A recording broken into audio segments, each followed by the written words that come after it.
ऊना जिले के किसानों को अब धान बेचने के लिए पंजाब का रुख करने की जरूरत नहीं पड़ेगी। जी हां, अब Una food corporation of India यानी FCI गेहूं के बाद अब धान की खरीद भी करेगा। जिला ऊना में 2 धान खरीद केंद्रों को हरी झंडी दी गई है। पहला केंद्र जिले की चिंतपूर्णी विधानसभा के टकरल्ला में खोला गया है, जबकि दूसरे धान खरीद केंद्र के रूप में हरोली विधानसभा क्षेत्र के टाहलीवाल को चयनित किया गया है। ये धान खरीद केंद्र जल्द ही अपना कार्य शुरू कर देगा। यहाँ सरकार द्वारा एक राइस मिल को भी मंजूरी दी गई है। टाहलीवाल का धान खरीद केंद्र का निर्माण कार्य लगभग अपने अंतिम चरण पर है। हालांकि इन धान खरीद केंद्रों पर अचानक भीड़ न हो और किसानों को धान बेचते समय अधिक परेशानी न उठानी पड़े, इसके लिए सरकार द्वारा एक ऑनलाइन पोर्टल शुरू किया गया है। इस पोर्टल पर किसान अपना पंजीकरण कराकर धान खरीद केंद्र जाने के लिए समय और दिन निश्चित कर सकते हैं और उस निश्चित दिन और समय पर जाकर अपनी धान की फसल को FCI के उस धान खरीद केंद्र पर बेच सकते हैं।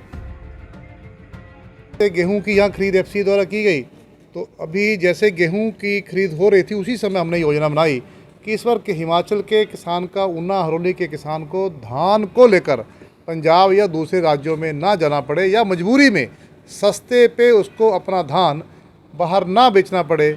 इसका समाधान करने के लिए हम पिछले 3-3.5 महीने से ये प्रयास कर रहे हैं कि ऊना ज़िला में, हमारे हरोली में ये धान की खरीद FCI द्वारा हो। तो उसके लिए पहली समस्या ये थी कि हमारे ज़िला ऊना में कोई मिल नहीं थी, राइस मिल ना होने के कारण समस्या थी कि FCI उसकी प्रिक्योरमेंट नहीं कर सकती थी। तो पहले हमने एक राइस मिल यहाँ पे लगे, उसकी व्यवस्था की और यहाँ पे प्राइवेट एंटरप्राइज सामने आए संत टाहलीवाल से, वो उन्होंने एक अच्छी राइस मिल यहाँ लगभग 2.5-3 करोड़ खर्च करके वो लगा दी है, फाइनल स्टेज पर है। तो राइस मिल की व्यवस्था हो गई है। अब 3-4 दिन के अंदर ये सारा जो विधिवत धान की प्रिक्योरमेंट हरोली के टाहलीवाल में शुरू हो रही है। हरोली के किसान को, जिला ऊना के किसान को हम बड़ी सुविधा देने जा रहे हैं। अब हरोली के किसान को, ऊना के किसान को 1200 रुपये या 1300 रुपये के हिसाब से धान मजबूरी में नहीं बेचना पड़ेगा। FCI का जो रेट है वो लगभग 2000 के आसपास है, 1950 या कुछ ऐसे है। तो उसी रेट पर वो FCI का रेट MSP है उस पर खरीदेगी।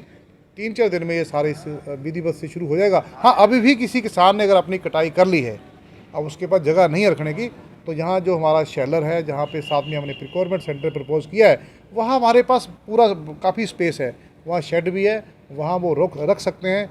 जो मिलर है या जहाँ पे ये प्रिक्योरमेंट होगा उनसे भी बात होगी, वो भी तैयार हैं कि किसान को दिक्कत नहीं आएगी।